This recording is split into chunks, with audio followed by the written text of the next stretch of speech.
এখন শুরু করছি নতুন একটা ভিডিও। এটা হচ্ছে মুনাফার অঙ্ক, ঠিক আছে? ক্লাস 8 দ্বিতীয় অধ্যায় মুনাফা। তো প্রথম থেকে শুরু করতেছে। প্রথম হচ্ছে লাভ আর ক্ষতি বিষয়টা আমাদের বুঝতে হবে। লাভ হচ্ছে কি?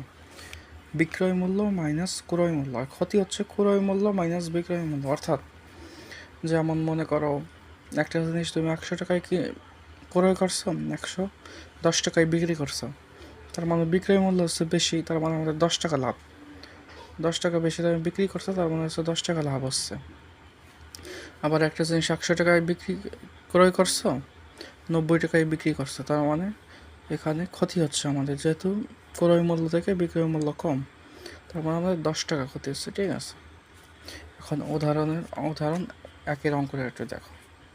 একজন দোকানদার প্রতি হালি ডিম 25 টাকা করে ক্রয় করে প্রতি 2 হালি 56 টাকা ধরে বিক্রয় করলে তার শতকরা কত টাকা লাভ হবে? তার মানে আমরা এখানে বিষয়টা আমরা কি বলতে পারি? উত্তর, এক হালি ডিমের ক্রয় মূল্য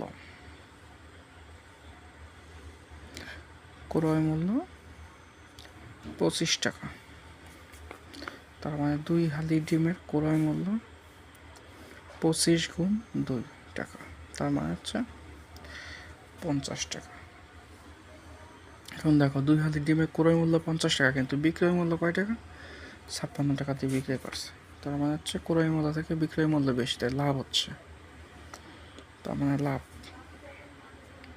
56 মাইনাস 50, 6 টাকা। তা কি বলছে যে 56 টাকা ধরে বিক্রয় করলে তার শতকরা কত লাভ হবে? তাহলে আমরা লিখতে পারি কি, 50 টাকায় লাভ, 6 টাকা, শতকরা মানে 100।